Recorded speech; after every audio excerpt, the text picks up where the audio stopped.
All right, everyone. Welcome back to the Locked Up Shutdown podcast. My name's Monica. Joining me, as always, is my good friend Zach. How's it going tonight? Going good. Just watched the Washington football team get a win, so that always makes the day a little bit better. Those seem to be few and far between, but always good, especially to get it on national TV to get them a win. Although that game might have been brutal to watch for a neutral fan, it was a entertaining game for a Washington fan. Yeah, I certainly can't say I share the same sentiment as a neutral fan in that game. That was by far the worst game in recent memory. I did not enjoy it in any way. But let's move on. Today, we'll talk about the quiet yet strong season the Bucs have had so far, decide what team is totally screwed if they can't find a diamond in the rough 2022 QB draft class, and we'll discuss whether or not Josh Allen and the Bills are in for a rude awakening this season. But first, it's the biggest surprise of the week behind. Zach, as always, why don't you start us off? I'm gonna start it off with a Sunday afternoon game in Cincinnati when the Cincinnati Bengals were up 31-3 at halftime against the Steelers and ended up winning the game by 31 with a final score of 41-10. Steelers seem to always be one of those teams where even if they're not great, they'll stay competitive and seem to not get blown out too much, but on Sunday they got manhandled in every aspect of football that you can get manhandled in, and that resulted with Joe Mixon having a few touchdowns and Cincinnati Bengals overall just putting a beat down on the Pittsburgh Steelers in a competitive division that I was talking about last week. The Bengals made that division not look too competitive.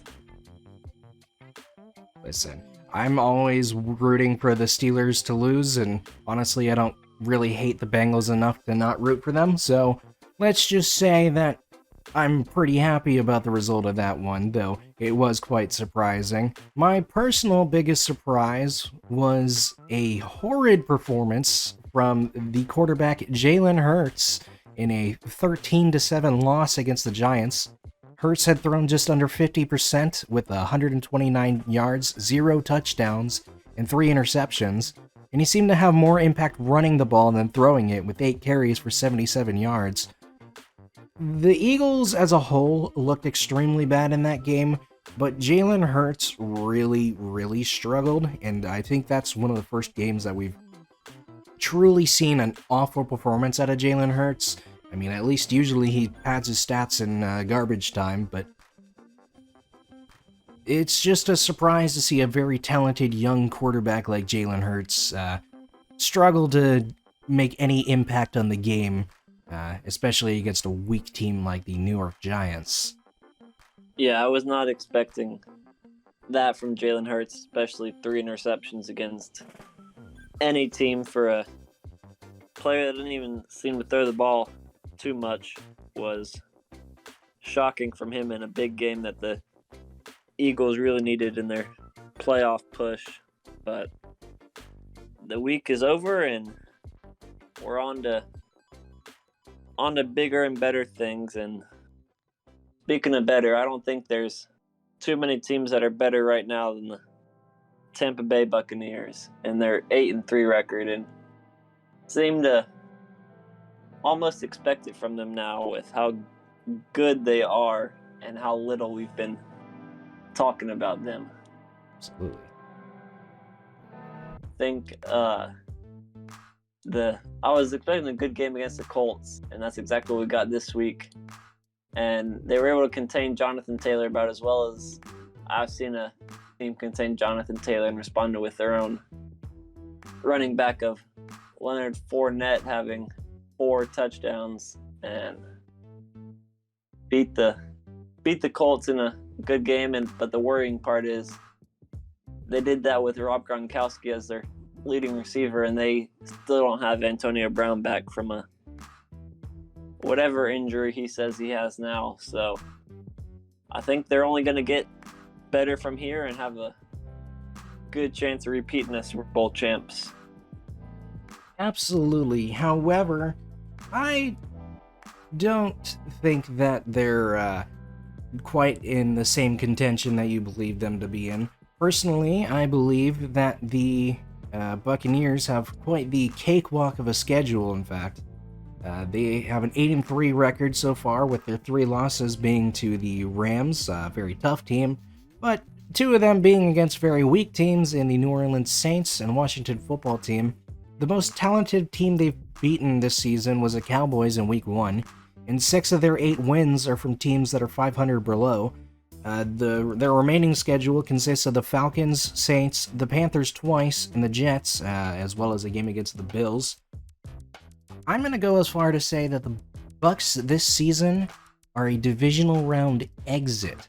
They won't make it past the second round of the playoffs. Wow, that's a shock, especially considering that they got a chance to win the division if certain results go their way. But I've liked what they have, and I think they solved their defensive issue that I think needed addressed last season. And with clearly the best offense in the league, and now a good defense, they've got the recipe for success. But as they say, defense wins championships. So we'll see what that defense is capable of when it really counts. Absolutely. The Buccaneers certainly don't have to worry about their current quarterback situation unless Tom Brady decides to suddenly retire on them. But there are a handful of teams throughout the league that most definitely have to start worrying about their quarterback situation, especially as we go into a very, very weak quarterback draft class. What team do you think is most worried about their current quarterback situation as we go into the 2022 draft? I tell you what, there's not many teams right now that I think are in a two-part question for each team. 1, do they need a quarterback? But 2, are they in a position where they could get a quarterback? And right now, I only really see one team that needs a quarterback and is in the position to get a quarterback. Because you go from bottom to top of the standings. The Lions don't need a quarterback. The Jags don't need a quarterback. The Texans don't need a quarterback. Seahawks don't need a quarterback. The Jets don't need a quarterback. The Bears aren't going to give up on their quarterback. I think the New York Giants. I'd be surprised. New York Giants at 4-7, I think, are the team that could be looking to move on from Daniel Jones and would take the first quarterback in the draft. But then after that, you still got the Dolphins, who are happy with their quarterback. Panthers might be happy with Cam Newton. Depends on which Cam they got. The Cam from 2 weeks ago or the Cam from this week. The Eagles aren't going to give up on Jalen Hurts yet. And then you still got a few teams. There's like 10 teams right there, and only one of them needed a quarterback. So I don't think it's going to be the drafts of the past where we've seen multiple quarterbacks off the board early on in the 2022 NFL draft. Personally, I think if there's any team that's screwed this year, if they can't seem to pick up Matt Corral at any point in the playoffs, goodness gracious, at any point in the draft, well, I think that Pittsburgh is probably a close second considering how poorly Ben Roethlisberger is playing. Imagine they'll probably get a good pickup at some point in free agency or simply go with Dwayne Haskins, which is an awful idea, but nonetheless an idea that they could have in mind. I personally believe that it's the Atlanta Falcons that are most screwed going into next season. Matt Ryan is currently middle of the road in yards and touchdowns and is only going to continue to get worse from here. He has the 4th most interceptions in the entire league on this season, which is completely uncharacteristic of a veteran quarterback. The Falcons still have a very young, talented roster who are sitting just on the bubble in the playoff race this season, but I don't think we're going to see any progress towards any sort of playoff run until Matt Ryan is gone and replaced with someone better. Yeah, I think the Falcons are in with a whole host of teams that are in the position where they need a quarterback, but aren't bad enough where they're going to be drafting in a position to get a quarterback. Like the Saints might want to get a new quarterback, and they're 5-6. You talked about the Falcons; they are 5-6. Steelers are 5-1. Washington might look to move on from Taylor Heineke, and they're 5-6. So I think you're right about some teams are stuck in that middle ground right now where they don't know whether to try and push for the playoffs or push for the top 10 pick. So it'll be interesting to see what happens in the free agency as well as the draft. But to be honest, this isn't the best draft class, I think, from what we've seen in recent years. You got Matt Corral and Sam Howell from North Carolina, but that's about all I've seen in the college game that could make a difference at some point in the NFL. Absolutely. Well, a team will certainly have to make a fall off in order to nab that number one pick in the draft at any point in the near future. But there have been a handful of teams who seem to have fallen off as the season has grown closer and closer towards the playoffs. Who would you say had the biggest fall off as we got deeper into the season? I think the biggest fall off that I've seen is got to be from the Carolina Panthers. They started the season 3-0 and then added Stephon Gilmore to the defense, and that you think they're going to be able to make a playoff run now and maybe compete in their division. And then Sam Darnold wasn't able to keep his good play up, but then all of a sudden you see they're signing Cam Newton again, so you think that'll be helpful again, and now they're 0-2 with Cam Newton. So from the start where they beat maybe not the best teams, but beat the Jets, beat the Saints by 19, beat the Texans, and then they had 3 one-possession losses to the Cowboys, Eagles, and Vikings. Thought they were going to be playoff contenders, and now they're last place in their division, lost to the Giants by 22, lost to the Patriots by 18, just lost to the Dolphins last week by 23. So the 3-0 Panthers are long gone, and their playoff chances are long gone, and it just gets even worse today as they announced Christian McCaffrey is going to be out for the rest of the season earlier this afternoon. So whatever hope the Panthers have had has been erased, and I've been greatly disappointed by what they've produced, especially after the acquisitions of Stephon Gilmore and Cam Newton. I certainly think they're going to perform a little bit better with Cam Newton than they ever did with Sam Darnold. That's just my personal opinion. In my personal opinion, I would have said the Raiders, but I don't think that's fair considering all of the controversies, and you can't forget to mention that Derek Carr is still first in passing yards on the season, so I wouldn't exactly say they've completely fallen off on the season. However, I think you're in the right division, but I don't think you have the right team. My personal fall off on the year was the New Orleans Saints. They were 4-2 when Jameis Winston got injured, which included their Week 1 blowout of Green Bay. Trevor Siemian was able to finish off the Bucs, but the Saints have lost 4 straight games ever since then. Taysom Hill was just announced as their starter, I believe, earlier this morning, and things just keep going wrong in New Orleans, and that 5-6 record could certainly get worse if they make fools of themselves in a week remaining schedule that they've got going on. It's not looking good for the New Orleans Saints, that's for certain. Yeah, but it hasn't been great as soon as you move on from Jameis Winston, and I know they've had the whole Michael Thomas situation as well, that he he'll be out for the season.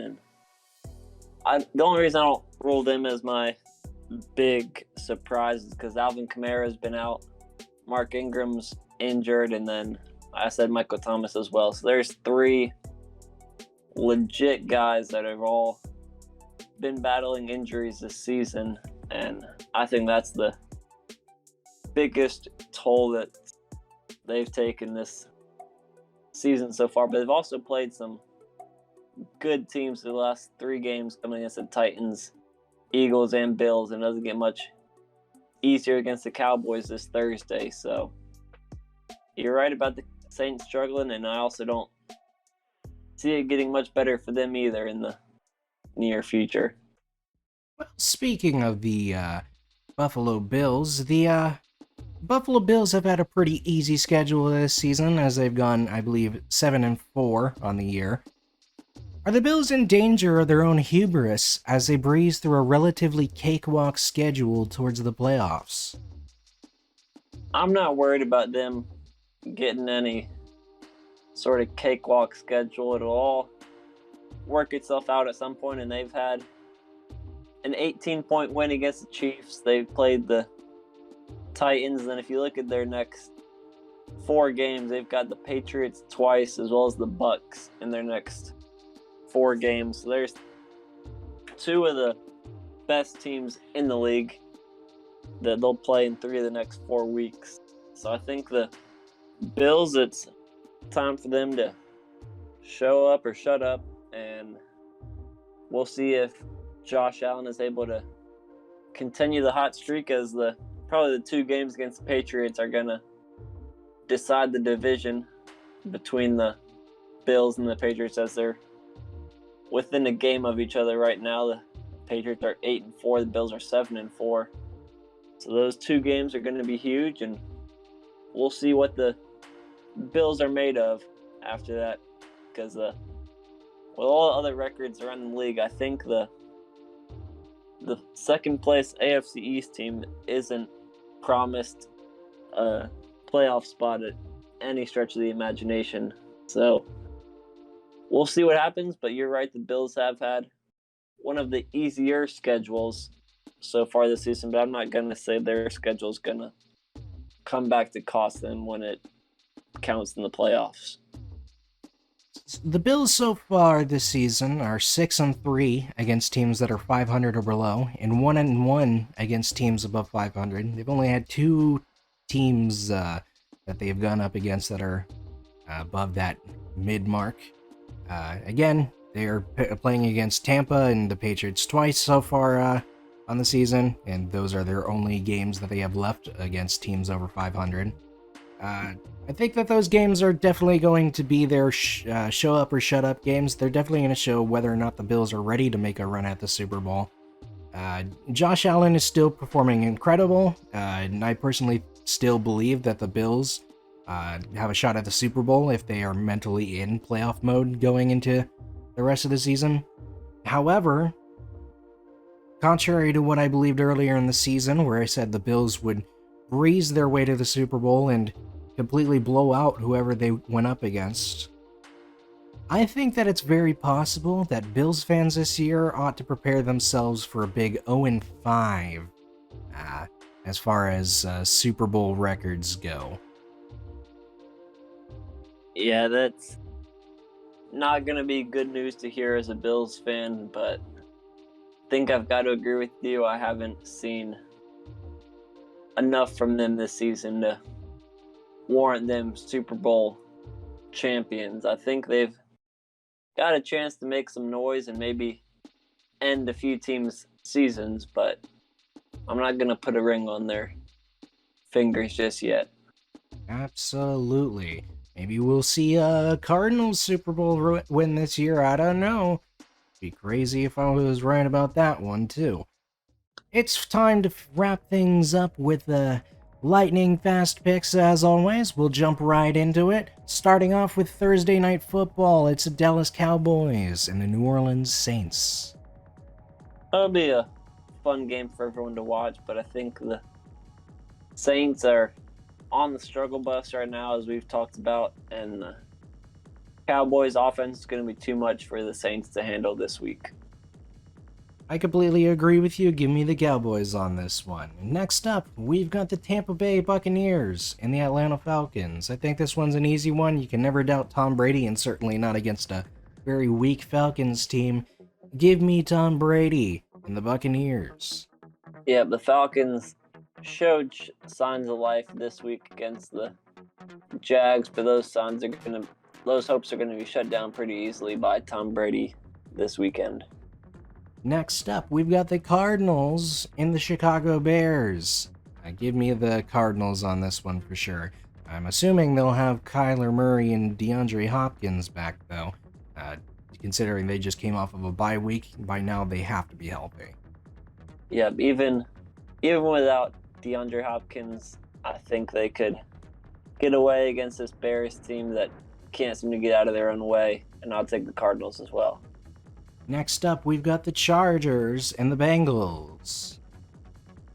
Two teams that are probably, I'd say, trending in opposite directions. Chargers started the season off well and haven't been able to get it going lately. Bengals were young to start the season and have gelled together as the season goes along, and I think it'll continue in that trend. I'll take the Bengals over the Chargers in this one.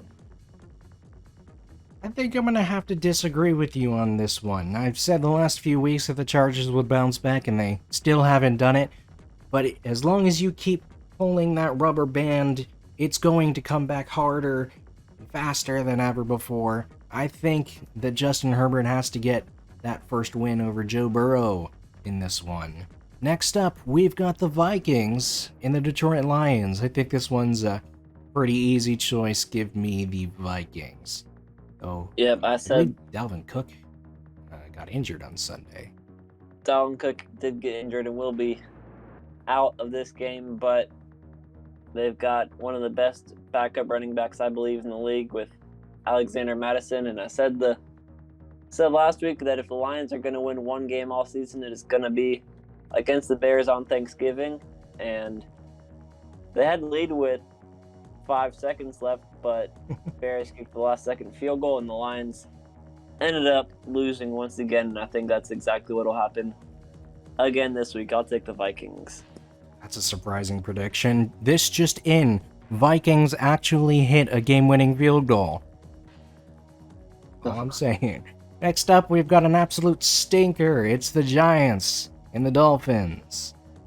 Dolphins are one of the hottest teams in the NFL right now. I'm obviously not going to call them one of the best teams, but they've strung together 4 straight wins, and I think they'll make it 5 in a row this weekend against the New York Giants. I'm going to have to agree with you on that one. Give me the Miami Dolphins. Next up, we've got the Eagles and the Jets. I know Jalen Hurts just had himself a very awful game this week, but I can't doubt him to have 2 in a row. Give me Jalen Hurts over Zach Wilson on this one. Yeah, Zach Wilson was able to actually lead the Jets to a win this weekend, but I'm still going to take Jalen Hurts over him every time, and the Eagles will walk away with a win. Next up, we've got the Colts and the Houston Texans. The Colts being one of the hottest teams in the league so far this year. Give me the Indianapolis Colts. Yep, I think Jonathan Taylor gets back to his regular scheduled games after playing the Bucs last week and being held to, normal yards. I think he'll explode once again against this Texans team and lead the Colts to victory. Next up, we've got the Washington football team and the Las Vegas Raiders.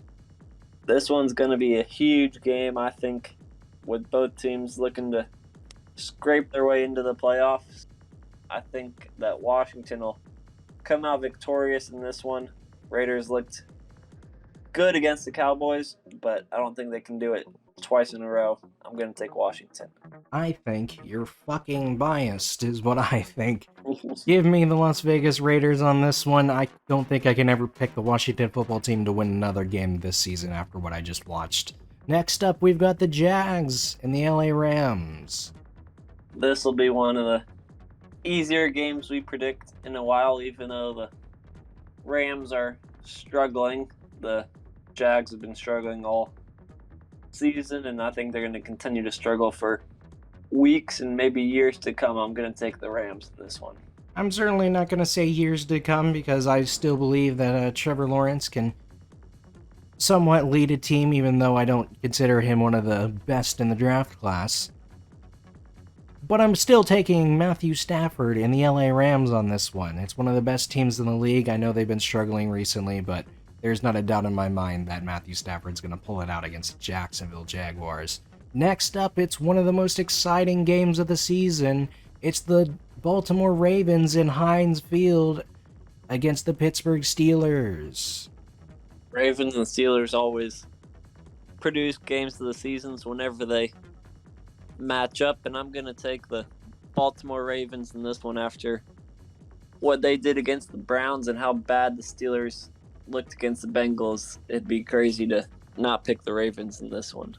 Ben Roethlisberger is certainly trending in the wrong direction, and fans on Twitter are calling for Dwayne Haskins to be put in, and that's never a good sign when you're a football team in a professional league. So certainly give me the Baltimore Ravens on this one.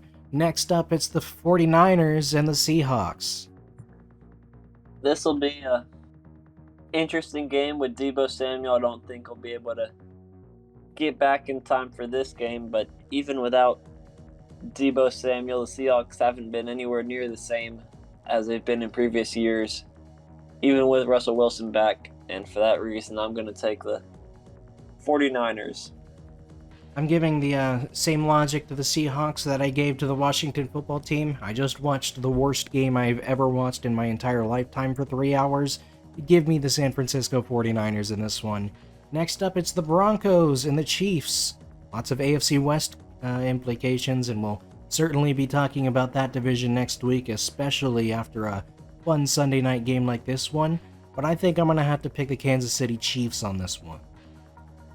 I think so too. The AFC West quick preview, every single team is within one game of each other, and it's possible that if results go certain ways, the entire division, could be 7-5 at the end of this week.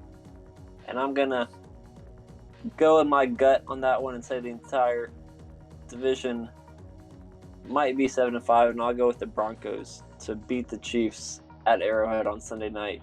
Something a few teams have been able to do. That is a very surprising pick. Primetime Patrick Mahomes is someone you can certainly never doubt. Finally, it's the Monday Night Football matchup. It's the two top teams in the AFC East. Wow, what an exciting Monday night game. When does that happen? It's the New England Patriots and the Buffalo Bills.